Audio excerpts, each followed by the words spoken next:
नमस्कार छात्रों, मैं बीरबल साहू गणित शिक्षण की क्लास में आप सभी का स्वागत करता हूं। आज हम देखेंगे गणित शिक्षण की कक्षा में मूल्यांकन की प्रविधियां, कौन कौन सी प्रविधियां हम मूल्यांकन के लिए उपयोग करते हैं, इसके विषय वस्तु के बारे में जानेंगे। अभी तक हमने जो पिछली कक्षा में देखी है, मूल्यांकन की परिभाषा देखी है, मूल्यांकन के कुछ महत्वपूर्ण निष्कर्ष देखे हैं, है ना, उसके कुछ उद्देश्य देखे हैं। आज हम देखेंगे इसकी प्रविधियां, किस प्रकार की प्रविधियां हम यहाँ पे देख सकते हैं। देखिए, वास्तव में मूल्यांकन क्या होता है? वास्तव में मूल्यांकन एक उपयुक्त माध्यम होता है किसी विद्यार्थी के बारे में जानने का, है ना, उसके विषय में पूरी जानकारी एकत्रित करने का एक माध्यम होता है मूल्यांकन। ठीक है, इससे हम विद्यार्थी के व्यवहार में, विचार में, उसके क्रियात्मक पक्षों में कितना परिवर्तन आया है, इस विषय वस्तु के बारे में हम जान सकते हैं। किससे? मूल्यांकन के माध्यम से।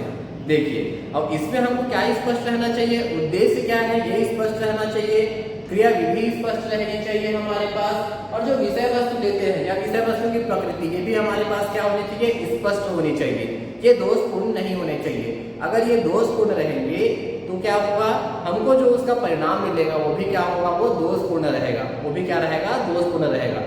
कहने का मतलब क्या होता है, जो हमारे पास मूल्यांकन का जो उद्देश्य है ना, मूल्यांकन का जो उद्देश्य है वो स्पष्टता है कि हम किसी विषय वस्तु के बारे में अगर उसका मूल्यांकन कर रहे हैं तो हमको उसकी स्पष्ट जानकारी और जो उसका परिणाम मिलेगा वो भी क्या होना चाहिए, वो स्पष्ट रूप से आना चाहिए। परिणाम भी क्या होने चाहिए, स्पष्ट होने चाहिए। उसमें कोई संशय होना ही नहीं चाहिए। संशय जो होता है वो हमारे पास उसमें होना ही नहीं चाहिए। ठीक है, ये होता है मूल्यांकन के लिए जो उसके माध्यम की बात करते हैं। ठीक है, अब इसमें आप जो भी प्रविधि यूज करेंगे, है ना, इसमें आप जो भी प्रविधि या जो भी विधि यूज करते हैं, उपयोग करेंगे, वो कैसे होने चाहिए, वो सही होने चाहिए। जिस विषय वस्तु के ले रहे हैं, जिस विषय वस्तु के लिए हम ले रहे हैं, वहां पर वो क्या होना चाहिए, वो उसके उद्देश्य की प्राप्ति के लिए सटीक होना चाहिए। क्योंकि अगर हम किसी विषय वस्तु के मूल्यांकन के लिए अगर गलत प्रविधि का उपयोग करते हैं या गलत प्रविधि का हम चयन कर लेते हैं तो हमारा जो मूल्यांकन होगा वो भी गलत होगा और जो उसका परिणाम आएगा वो भी क्या रहेगा, दोषपूर्ण रहेगा। उसमें भी सही परिणाम हमको प्राप्त नहीं हो सकता। इसलिए हम क्या करते हैं कि जब भी मूल्यांकन किया जाता है तो हम प्रविधि का चयन करते हैं या फिर जो भी जिस विधि का भी चयन करते हैं या शिक्षण प्रविधि का, शिक्षण विधि का हम जो चयन करते हैं वो विषय वस्तु से जुड़ा हुआ रहना चाहिए ताकि हमारे पास जो उसका परिणाम आए वो परिणाम क्या होना चाहिए स्टूडेंट्स, वो परिणाम आपके पास स्पष्ट रूप से प्राप्त होने चाहिए। जो परिणाम हमको सही ढंग से चाहिए वो परिणाम हमको सही रूप से मिलना चाहिए। दोषपूर्ण परिणाम नहीं आना चाहिए। क्योंकि अगर हमने गलत प्रविधि का चयन कर लिया तो ये तो आपके पास आप मान के चलिए कि आपके लिए जो रिजल्ट आएगा, जो उसका परिणाम आएगा वो भी क्या रहेगा, गलत ही रहेगा। क्योंकि आपने जो चयन किया है प्रविधि का वो प्रविधि ही गलत है तो उसका रिजल्ट क्या आएगा, उस प्रविधि के हिसाब से आएगा।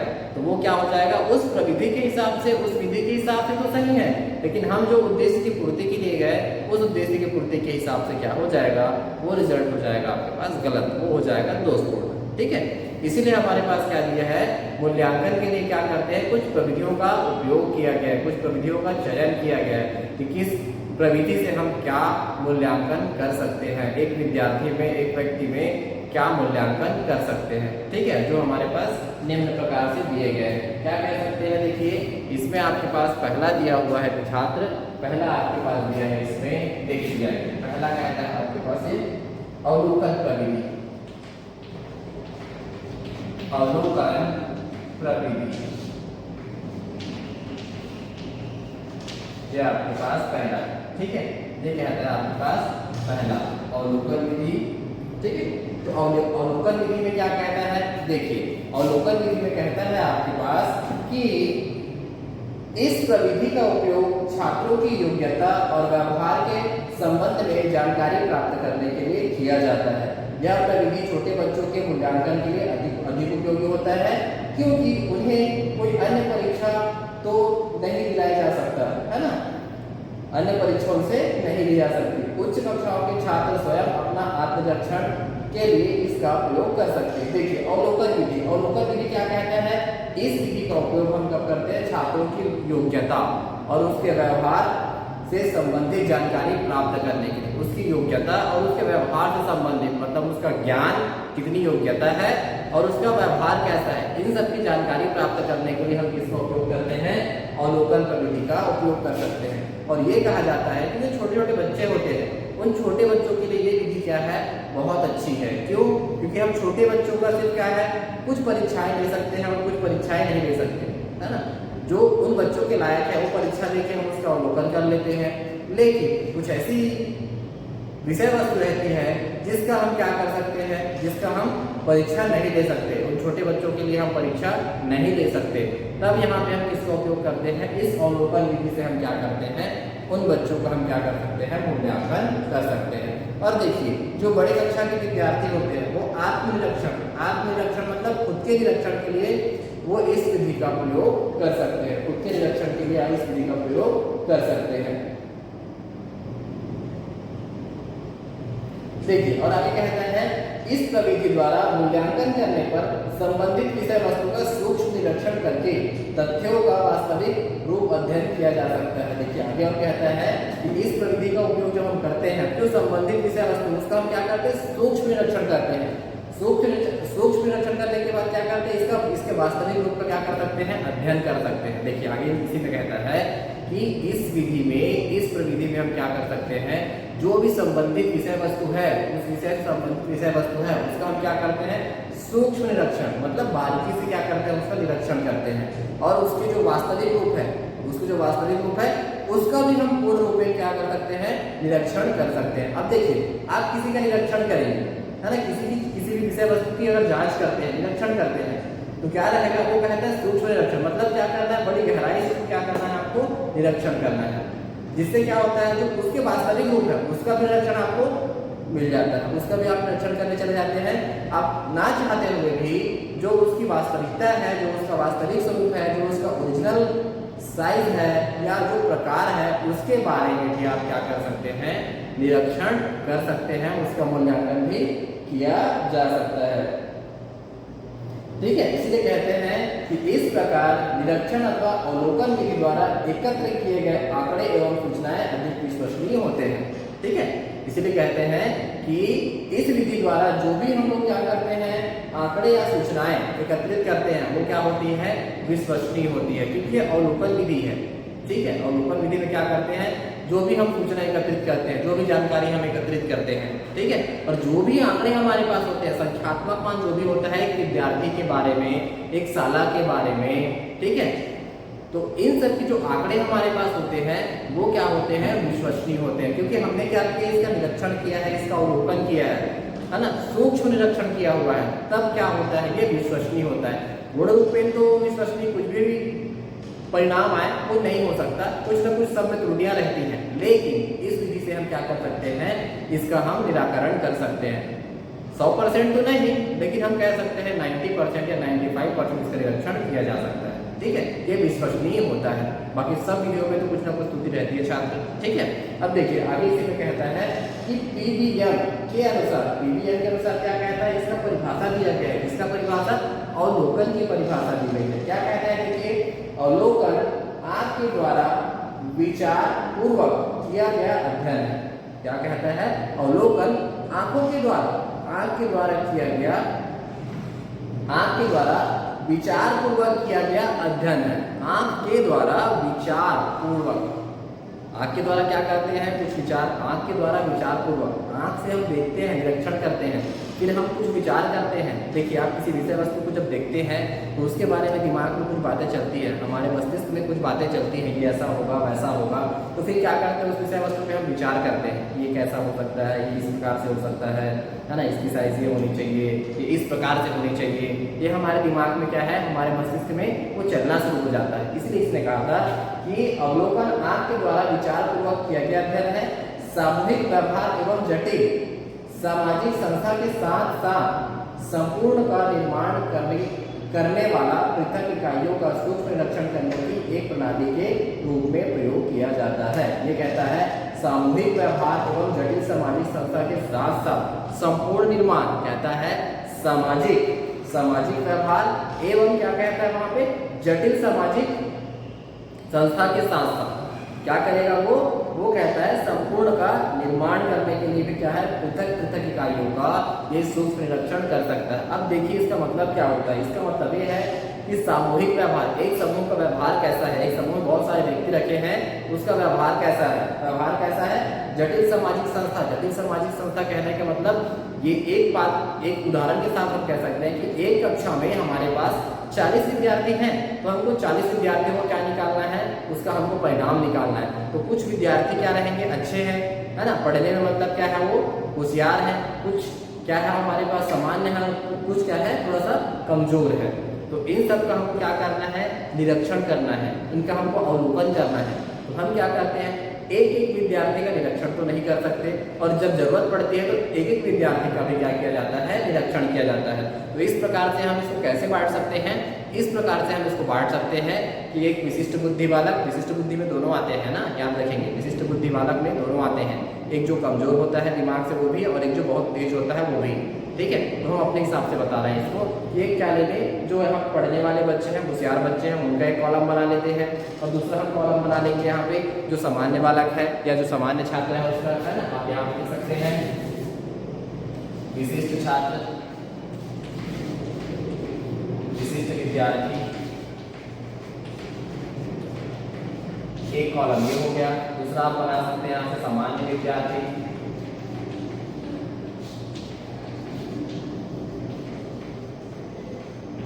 ठीक है। तीसरा आप कह सकते हैं यहाँ से कमजोर विद्यार्थी, कमजोर नहीं कहते, शब्द नहीं मिल रहे थे, है ना, कमजोर विद्यार्थी,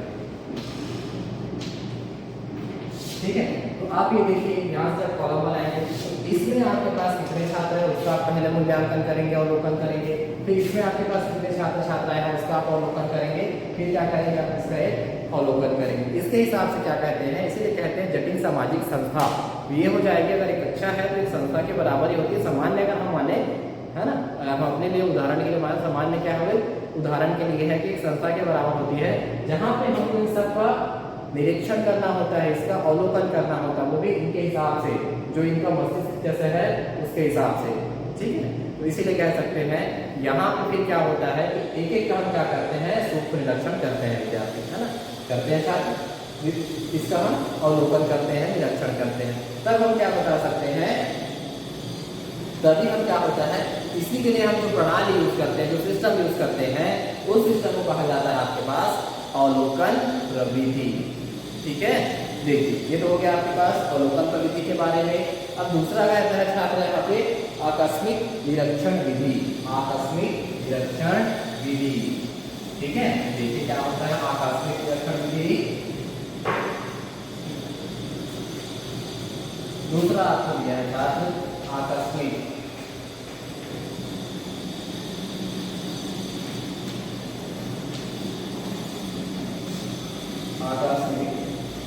निरीक्षण अभिलेख, निरीक्षण अभिलेख,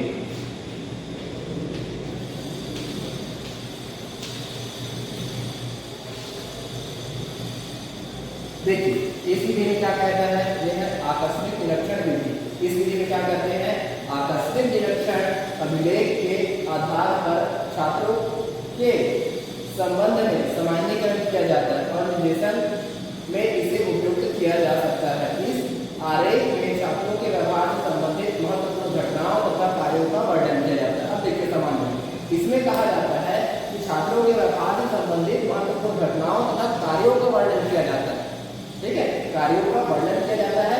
आकस्मिक निरीक्षण अभिलेख में निरीक्षण करने द्वारा छात्रों की रुचि तथा दृष्टिकोण को उत्पन्न करने वाले कारकों तथा घटकों का उल्लेख किया जाता है। एक सामान्य बात है ना, सामान्य बात देखिए कहता है, उसके साथ बताते हैं आपको। ये कहता है कि इस आरेख में, इसमें क्या होता है, इस आरेख में छात्रों के व्यवहार संबंधित घटनाएं, जो संपूर्ण घटनाएं हैं, उनका जो कार्य है उसके बारे में बताया जाता है। और आकस्मिक निरीक्षण जो होता है उससे क्या होता है कि छात्रों के बारे में क्या बताते हैं, उसके व्यवहार से संबंधित जो कार्य है, उसके व्यवहार से संबंधित जो कार्य है, जो घटनाएं हैं, उस विषय वस्तु के बारे में वहां पे उसको बताया जाता है, ठीक है। यहाँ ये कहता है कि निरीक्षणकर्ता द्वारा छात्रों की रुचि, उसके दृष्टिकोण, है ना, को उत्पन्न करने वाले कारकों अथवा घटकों का भी उल्लेख किया जाता है, ठीक। क्या कहता है कि इस विधि में छात्रों में जो रुचियां उत्पन्न होती है ना, उसका जो दृष्टिकोण है, ये सब उत्पन्न जो होता है एक छात्र में जरूर हो सकता है कि उसमें कुछ रुचियां हैं, कुछ रुचि उसमें आए, कुछ उसके अंदर क्या हो आप कह सकते हैं कि कुछ दृष्टिकोण उसका, तो दृष्टिकोण और वो रुचियां किस प्रकार से उत्पन्न होती है और क्यों उत्पन्न हुई है, इन घटनाओं का निरीक्षण किसके द्वारा करते हैं, इन घटनाओं का निरीक्षण करते हैं आकस्मिक निरीक्षण अभिलेख से। अभिलेख कहने का मतलब एक आरेख बना के हम इसको बता सकते हैं। ठीक है छात्र, ये होता है हमारे पास इसके लिए आकस्मिक निरीक्षण अभिलेख के लिए। ठीक, देखिए इसके द्वारा एक पॉइंट और दिया है, इसके द्वारा कहता है मुख्यतः छात्र के सामाजिक गुणों तथा समायोजन का अध्ययन आसानी से किया जाता है। देखिए इसमें कहता है कि इसमें मुख्यतः छात्रों के सामाजिक गुणों तथा समायोजन का अध्ययन आसानी से किया जाता है। उसमें कौन कौन से और किस प्रकार के सामाजिक गुण हैं और कैसा समायोजन है उनके बीच में, है ना, इन सब का अध्ययन किससे कर सकते हैं, आकस्मिक निरीक्षण विधि से। अब देखिए ये कहता है सामाजिक गुणों, सामाजिक गुण कहने का मतलब एक है कि एक विद्यार्थी समाज में या आसपास पड़ोस में मिलने के बाद उसका व्यवहार कैसे रहता है उसका निरीक्षण आकस्मिक कर सकते हैं। देखिए अगर हम कोई व्यक्ति सडनली मिल जाता है, कहीं पे अचानक कोई व्यक्ति मिलता है, अगर हम उससे बातचीत करते हैं तो उनके व्यवहार से पता लग जाता है कि वो किस प्रकार का व्यक्ति है। ज़्यादा तो नहीं, लेकिन आप इतना समझ लीजिए कि 50%, 50% आप वहाँ पे उसके बारे में आप जान जाएंगे, जानकारी आपको मिल जाएगी कि ये व्यक्ति किस प्रकार का व्यवहार रखता है, व्यवहार करता है और इसके मस्तिष्क में किस प्रकार की बातें चलते रहती है। ज़्यादा नहीं, थोड़ा आप जानकारी तुरंत वहाँ पे निकाल सकते हैं। इसीलिए इसको कहते हैं आकस्मिक निरीक्षण विधि, तुरंत इसका निरीक्षण हम कर सकते हैं। इसीलिए कहा जाता है कि इसमें क्या रहता है, जो विद्यार्थी हैं तो विद्यार्थी क्या करते हैं, विद्यार्थियों के व्यवहार से संबंधित जो घटनाएं हैं, जो कार्य है, इसके बारे में जानते हैं, है ना, इसके बारे में इसको शामिल किया जाता है। और इस निरीक्षण विधि में और क्या रहता है, जो छात्रों की जो रुचियाँ होती हैं, किस प्रकार की रुचि है, दृष्टिकोण है, वो किस प्रकार उसके अंदर उत्पन्न होती है, क्यों उत्पन्न होती है, किस लिए उत्पन्न हुई है, इस विषय वस्तु के बारे में क्या है, निरीक्षण विधि से हम बता सकते हैं। जो आकस्मिक निरीक्षण विधि है उससे बता सकते हैं। ठीक है छात्र, ठीक है। चलिए अगला पॉइंट कहता है यहाँ पे जांच सूची। क्या कहता है ये, जांच सूची।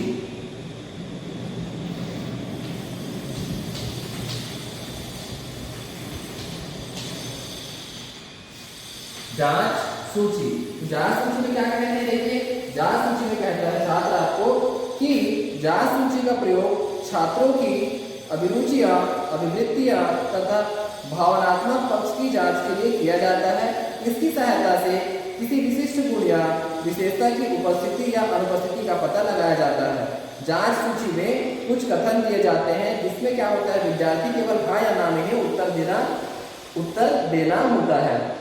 इस सूची का निर्माण करते समय उद्देश्य का स्पष्टता पर ध्यान रखना चाहिए।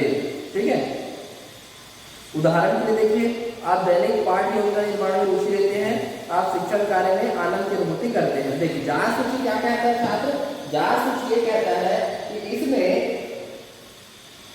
जांच सूची का प्रयोग छात्रों की अभिरुचि, अभिवृत्ति तथा भावनात्मक पक्ष की जांच के लिए किया जाता है। इसके लिए उसकी अभिरुचि क्या है, उसकी अभिवृत्तियां क्या है, ठीक है, और कहता है उसके भावनात्मक पक्ष में क्या शामिल होता है।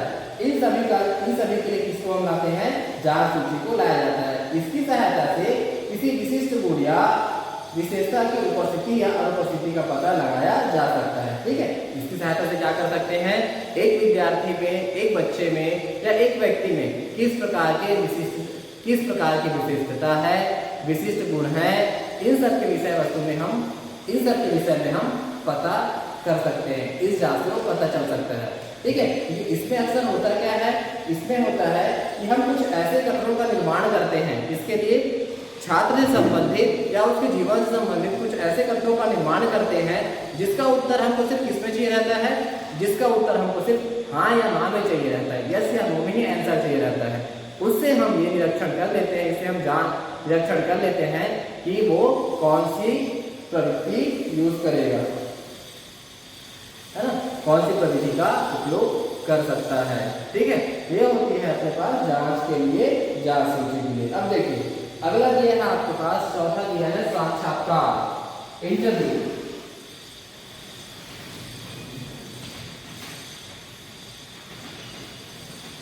साक्षात्कार। देखिए साक्षात्कार में कहता है साक्षात्कार मूल्यांकन की एक महत्वपूर्ण विधि है। इसमें मूल्यांकन करता आमने सामने बैठकर तथ्यों का संकलन करता है। साक्षात्कार में व्यक्ति का व्यक्ति से संपर्क होता है तथा इसका एक विशेष उद्देश्य होता है। यह मनोवैज्ञानिक प्रविधि है जिसकी सहायता से छात्र के संबंध में यथार्थ तथा विश्वसनीय सूचना एकत्रित की जा सकती है। ठीक है, क्या कहता है देखिए कि साक्षात्कार मूल्यांकन की एक महत्वपूर्ण प्रविधि है। इससे मूल्यांकन करता आमने सामने फेस टू फेस बैठकर क्या कर सकते हैं, तथ्यों का संकलन कर सकते हैं, तथ्यों का संकलन कर सकते हैं। साक्षात्कार व्यक्ति का व्यक्ति से संपर्क होता है तथा इसका एक विशेष उद्देश्य होता है। यह एक मनोवैज्ञानिक प्रविधि भी कहलाती है। ठीक है, एक विशेष उद्देश्य होता है। देखिए साक्षात्कार में क्या होता है कि इसमें मूल्यांकन की बहुत महत्वपूर्ण प्रविधि है। जब हम कहीं पे नौकरी में जाते हैं, जब हमारा वहाँ पे इंटरव्यू होता है, हमारा साक्षात्कार होता है, तो वो क्या करता है, जो भी वहाँ हमारा साक्षात्कार लेने वाला बैठता है वो हमसे बहुत सारे प्रश्न करता है और वहाँ पे क्या करता है, उस प्रश्नों के सहारे वो हमारे उत्तर की जांच करता है कि हमने सही बताया कि नहीं। लेकिन साथ ही साथ वो क्या करता है कि हमारे व्यवहार को, हमारे बोलचाल की भाषा को, हमारे बैठने उठने के तरीकों को, इन सब चीज़ों का भी क्या करता है, वो वहाँ पर निरीक्षण करता है। उस चीज़ का वहाँ भी वो मूल्यांकन करता है। इन सब चीज़ों को वहाँ पे क्या करता है, वो शामिल कर देता है, इंक्लूड कर देता है। फिर वो क्या करता है, उसके हिसाब से अपना अवलोकन करके, अपना मूल्यांकन करके वो हमको हमारा रिजल्ट बताता है किस प्रकार से है करके। इसलिए कहा जाता है कि यह क्या है, ये एक उद्देश्य प्राप्ति के लिए होता है। इसका क्या होता है, एक विशेष उद्देश्य होता है, उद्देश्य प्राप्ति के लिए होता है, एक विशेष उद्देश्य होता है। विशेष उद्देश्य एक सामान्य सी बात कहते हैं। अगर आपको नौकरी चाहिए रहेगी तो आप नौकरी के लिए साक्षात्कार के लिए जाते हैं, तो आपका उद्देश्य वहाँ पे क्या रहता है, एक विशेष उद्देश्य क्या है, वहाँ पे आपके पास नौकरी प्राप्त करना। जो वहाँ पे हमको काम मिलना है वो हमको किसी भी कंडीशन में वो काम हमको मिलना चाहिए, ये हमारा वहाँ का उद्देश्य होता है। ठीक है, इसीलिए क्या होता है, ये विश्वसनीय होता है। आप ये नहीं कह सकते कि पूर्ण विश्वसनीय होता है, विश्वसनीय होता है, जिससे वहाँ पे हमको क्या होता है, एक व्यक्ति के विषय में जितनी जानकारी हमको चाहिए रहती है उतनी जानकारी मिल सकती है। पूर्ण जानकारी तो कभी किसी को नहीं मिलेगी साक्षात्कार में, हाँ, लेकिन जितनी जानकारी हमको एक व्यक्ति विशेष के बारे में जानना होता है उस साक्षात्कार से हमको मिल जाता है। ठीक है, देखिए ये आगे कहता है, इसी परिभाषा दी है, good and head. Good and head के अनुसार साक्षात्कार मौलिक रूप से एक सामाजिक अंतःक्रिया की प्रक्रिया है। क्या है, मौलिक रूप से क्या होता है, साक्षात्कार एक क्या होता है हमारे पास, सामाजिक अंतःक्रिया की प्रक्रिया है, सामाजिक अंतःक्रिया की प्रक्रिया। और देखिए साक्षात्कार सबसे ज्यादा किसका है, ये एक मनोवैज्ञानिक रूप है। मनोवैज्ञानिक रूप क्यों कहा गया है छात्र, देखिए मनोवैज्ञानिक रूप इसीलिए कहा जाता है क्योंकि आपके सामने कोई 2 या 3 साक्षात्कार लेने वाले अधिकारी, अफसर या कर्मचारी जो भी आपके पास बैठेंगे, वो वहाँ पे क्या निरीक्षण करता है, आपको विषय वस्तु के बारे में कितना ज्ञान है, आपका व्यवहार कैसा है, आप लोगों के साथ कैसा व्यवहार कर सकते हैं, आपकी रुचियाँ क्या हैं, आपकी अभिव्यक्ति कैसी है, इन सब के विषय में वो एक साक्षात्कार में क्या करता है, वो जानने की कोशिश करता है। इसीलिए कहते हैं कि ये एक मनोवैज्ञानिक रूप भी है। इसीलिए कहते हैं कि क्या है, आपके पास एक मनोवैज्ञानिक रूप भी है करके। ठीक है छात्र, ये होता है साक्षात्कार के लिए। देखिए इसमें और कुछ दिया रहता है, इसमें कुछ और दिया है जो साक्षात्कार के मुख्य रूप है। देखिए पहला कहता है साक्षात्कार के लिए कि नियंत्रण, यहाँ पे नियंत्रण बहुत जरूरी है। दूसरा कहता है अनियंत्रण, अनियंत्रण भी जरूरी है। व्यक्तिगत साक्षात्कार, सेवा संबंधी साक्षात्कार, सर्वेक्षण साक्षात्कार, अनुसंधान साक्षात्कार, बाह्य और आंतरिक साक्षात्कार। कहने का मतलब देखिए आपके पास यहाँ पे जो इंटरव्यू दिया है, इंटरव्यू के अपने पास कई प्रकार हो सकते हैं। ऐसे प्रकार के यहाँ पे एक नियंत्रित इंटरव्यू होता है, नियंत्रित साक्षात्कार, एक होता है अनियंत्रित साक्षात्कार होता है, और अगला कहता है व्यक्तिगत साक्षात्कार। व्यक्तिगत साक्षात्कार मतलब जो आपस में 2 मनुष्य आपस में बैठ कर बातचीत करते हैं उसके विषय में। दूसरा कहता है सेवा संबंधी साक्षात्कार। सेवा संबंधी साक्षात्कार कैसे देख सकते हैं, जो यूपीएससी पीएससी के लिए जो हमारे पास क्या होता है, इंटरव्यू होता है, वो सेवा साक्षात्कार में आता है, क्योंकि वहाँ आपके पास 5 अधिकारी बैठेंगे और आपसे कुछ प्रश्न करेंगे। अगर उसमें आप पास हो गए तब आपको नौकरी मिलती है। ठीक है, अगला कहता है फिर से सर्वेक्षण साक्षात्कार। सर्वेक्षण साक्षात्कार क्या होगा, सर्वेक्षण साक्षात्कार दिया है। उसके बाद कहता है अनुसंधान साक्षात्कार, फिर कहता है बाह्य एवं आंतरिक साक्षात्कार। बाह्य एवं आंतरिक साक्षात्कार कैसे होता है, वो मनोवैज्ञानिक विधि है। उसके सहारे हम क्या कर सकते हैं, एक व्यक्ति के उसके अनुसार हम क्या कर सकते हैं, एक व्यक्ति के बाह्य और आंतरिक जो व्यवहार है ना, जो उसकी योग्यता है, उसके विषय में हम जानकारी निकाल सकते हैं। पूर्ण जानकारी तो नहीं, लेकिन जानकारी हम वहाँ पे निकाल सकते हैं छात्र। ठीक है, ये होता है साक्षात्कार के लिए।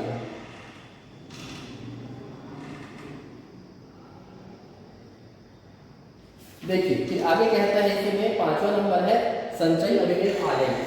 ऐसे करके बहुत सारे हैं हमारे पास संचयी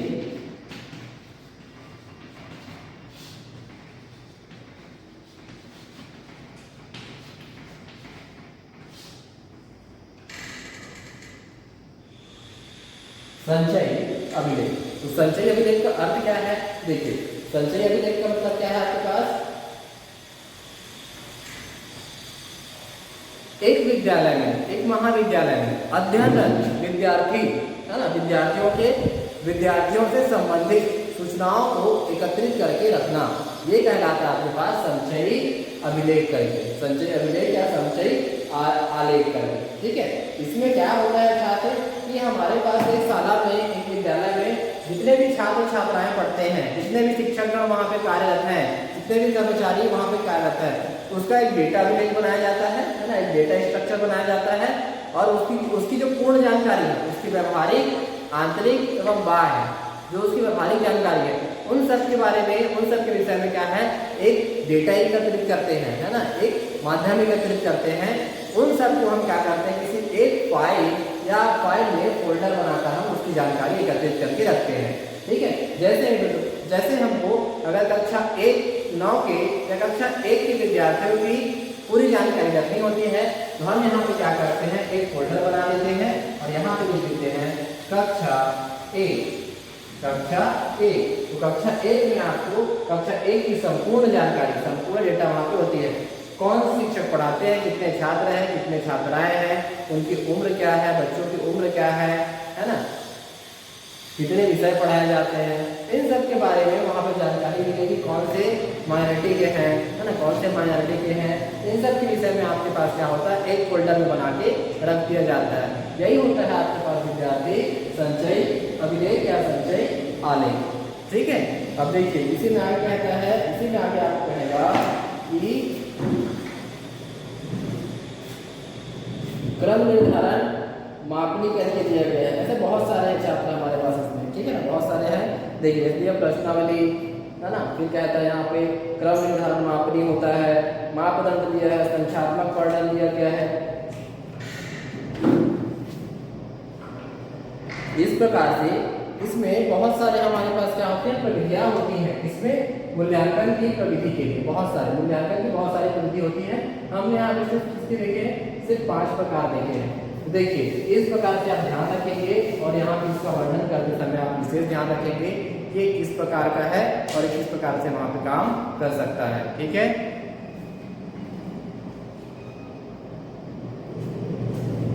ठीक है छात्र, अब इसमें आप देखेंगे जो इस विषय वस्तु के बारे में आपको बताया जाएगा, उसको आप ध्यान में रखेंगे कि अपने पास मूल्यांकन प्रक्रिया होती क्या है, ये कैसे वर्क करता है, कैसे काम करता है, किस प्रकार के व्यवहार और कौन कौन सी प्रक्रिया कहाँ कहाँ पे एक व्यक्ति के लिए उपयोग होती है। ठीक है, धन्यवाद।